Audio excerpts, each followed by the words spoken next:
Thank you all. There's a hell of a crowd, by the way. I snuck in a little late, though I was here early.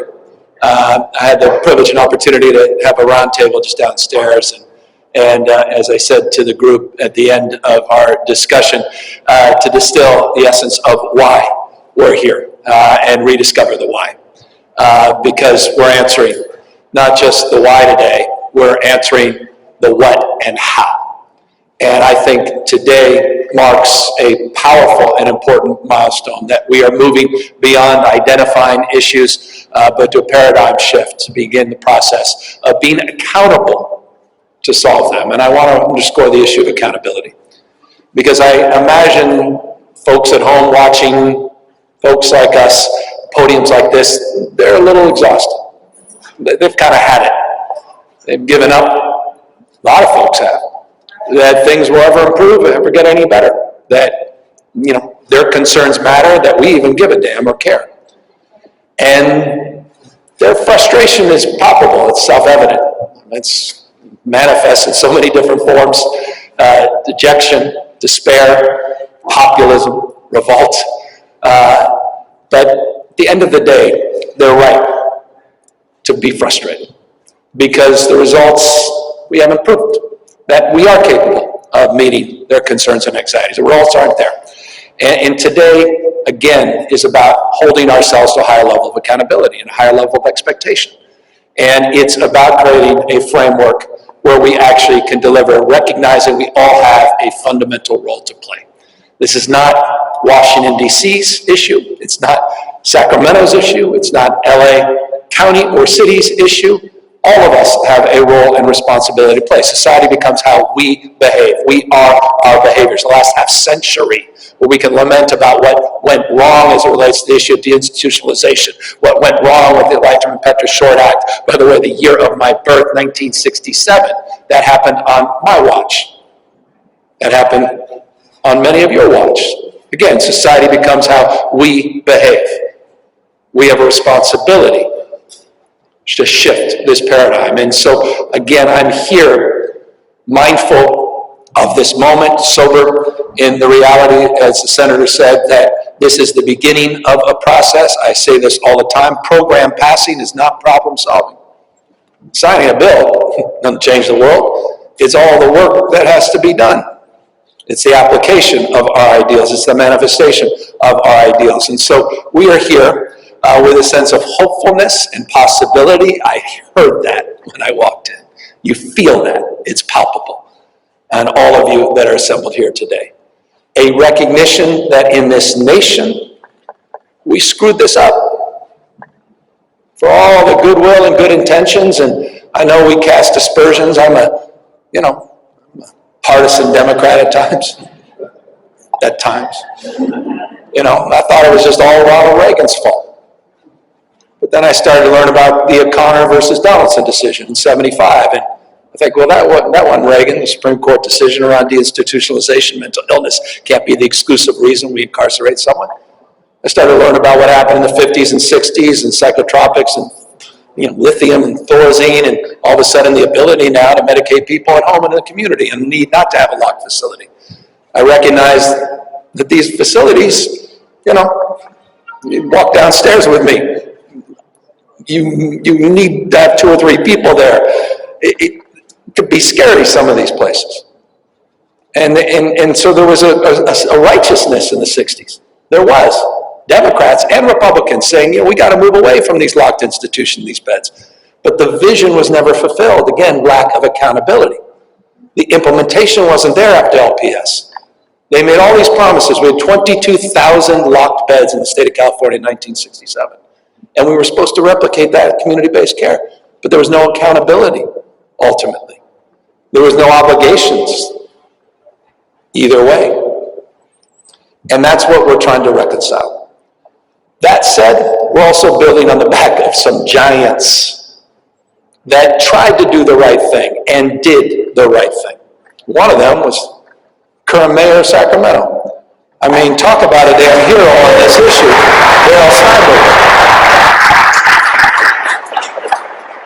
one of these two bills. There'd be no bill to sign today because there would have been no Mental Health Services Act to reform.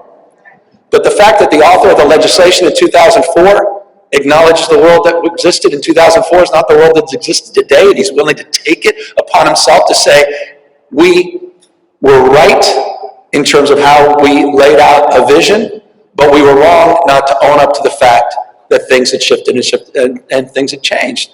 And this wouldn't have happened unless he asserted himself in his moral leadership in this process and said, as the author of the Mental Health Services Act, we need to reform this. We need to include substance abuse. We need to include housing as a foundational component. We need to advance a workforce where we have ongoing funding to address the crisis of workforce. There is no vision realized unless we have visionaries that are willing to sacrifice and help lift other people up. And that's a workforce that will be benefited, $2.4 billion just in the next 5 years, specifically with a signature that I will attach to this piece of legislation, just in that one fundamental component of the Mental Health Services Act reform.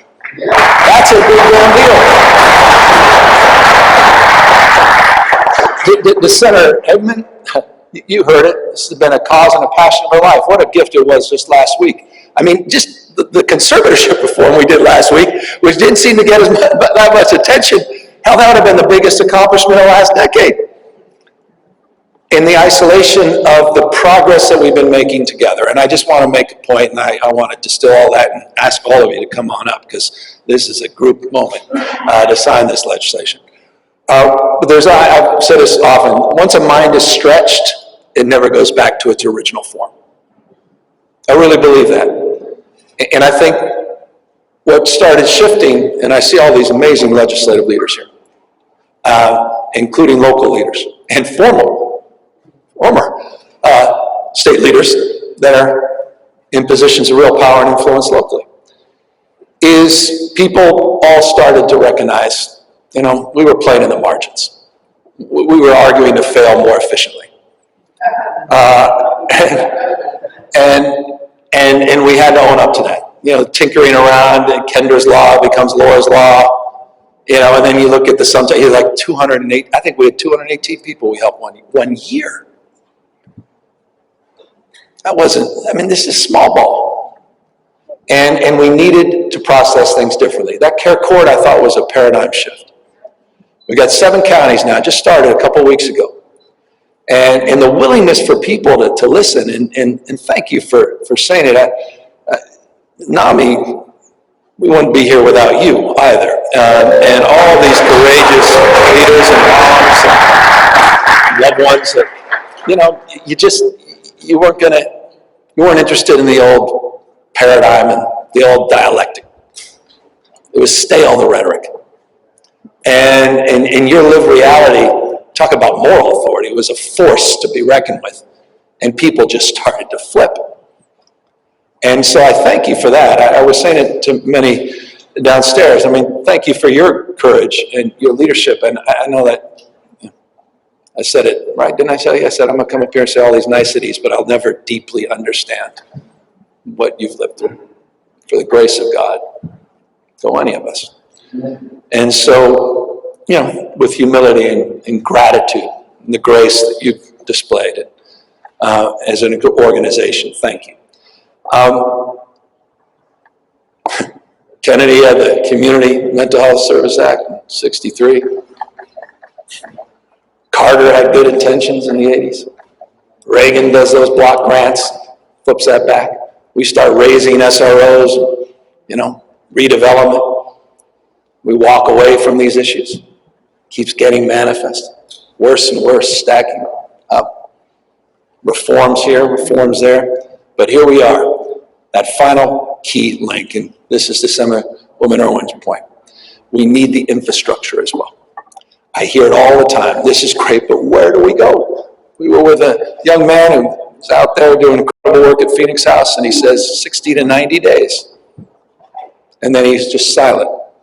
Oh yeah, I got it. He goes, then what? Where do they go?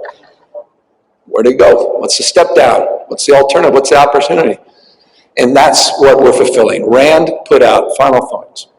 Rand put out a survey a couple years ago. It was an important survey. They deep dive analysis of what is needed in the state of California in terms of infrastructure, beds, boarding care, community-based, all the whole panel. 6,000 or so units short. That gave us the ability to say, that's it? Feels like 600,000, but 6,000. And that became the process to which we developed and sized the bond, building off extraordinary work and by the efficacy and outcomes of the veterans work that's been done in the state. And we took that billion and we built it to $6.38 billion, $6.4 billion, which is the equivalent now of over 11,000 new units and beds. In addition, 27,000 new treatment slots for outpatient care that will also benefit from this bond.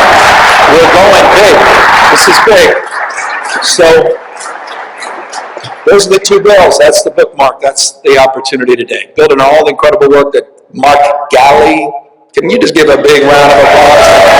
Mark Galley has been doing, Secretary Galley, Lindsay Lourdes, this CalAIM, this $11 billion 5-year effort to integrate brain health and physical health, to focus on whole person care at scale statewide, to focus on treating brain health early before we punish it later, to provide opportunities through 1115 waiver to begin the process of getting rental subsidies and have the opportunity to create stability as it relates to now incorporating housing through those federal funds and federal waivers, the work we're doing on IMD with $600 million, the recognition across the spectrum of the importance of our youth, $4.6 billion, a new master plan for our youth, new money that was just passed a couple of years ago.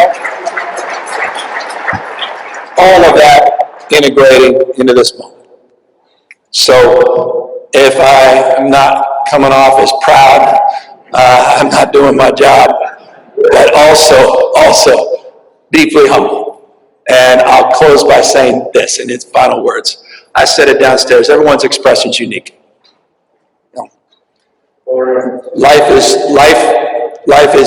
is challenging, and I don't know what more evidence we need than turning on the morning news. Everything that's going on. And I just want to close. You guys, all of you, you said there's two kinds of people who have been diagnosed, people that have been undiagnosed. But I also, before I sign, I just want to say this to all of you. I hope you're taking care of yourselves. I don't care, especially you fancy people. You know, you put on your little uniform every day and act like you're all that. But everybody, what we went through the last few years, if you paused and really thought about it, I mean, social unrest, not just a pandemic, loss of loved ones. You may have literally lost a loved one, suicide, your own thoughts in that space, social isolation, disconnection, family, friends, relationships, sense of normalcy, just torn asunder in the last few years to a degree few generations have ever had to experience. I hope you reflect on that. The fact that you're here, man, that's testament to you and your remarkable capacity. But I hope you take care of yourself. And I hope you're not too hard on yourself. Don't judge yourself, and don't compare yourself. Someone said to me, powerful words, the thief of all happiness is comparison. And so I'm here in that mindset as well, because it's very stressful out there. And it's hard. And so I just want you to know we're all in this together. And we're all better off, and we're all better off. And I just want to thank you for your example. Thank you for not giving into that fear and anxiety. Thank you for not giving into that cynicism. Thank you for showing up today. Thank you for always showing up for each other. And thank you for the privilege of my life to have the opportunity to invite all of you up here to sign these two extraordinary bills. Thank you all for this privilege.